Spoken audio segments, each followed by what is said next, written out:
So first దాంట్లో మనము non veg అనేది తినకూడదు అని తెలుసుకున్నాం. ఎందుకు అంటే సో ఈ నాన్ వెజ్లో ఏమవుతుందంటే ఈ యానిమల్స్ని చంపేటప్పుడు వాటి బాడీలో చాలా కెమికల్స్ అండ్ టాక్సిన్స్ రిలీజ్ అవుతాయి అన్నమాట. సో అదేంటిదంటే మనకి పాయిజనస్.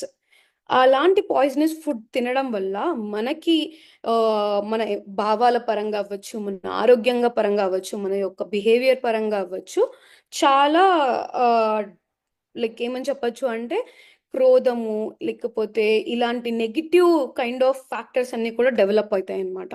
సో అందుకు మనం నాన్ వెజ్ తినకూడదు. అండ్ ఈ నాన్ వెజ్ అంటే ఎగ్స్, ఫిష్, పో అన్నీ అన్నీ వస్తాయి అన్నమాట. అండ్ మన బాడీకి మనం న్యాచురల్గా మన బాడీలో ఉన్న ఆ డైజెషన్కి ఈజీగా అవ్వడానికి, లేకపోతే మనం ఉండే విధానానికి మనకు చాలా హెల్ప్ఫుల్ అయినది వెజిటేరియన్ ఫుడ్ కాబట్టి అది తినడం మంచిది.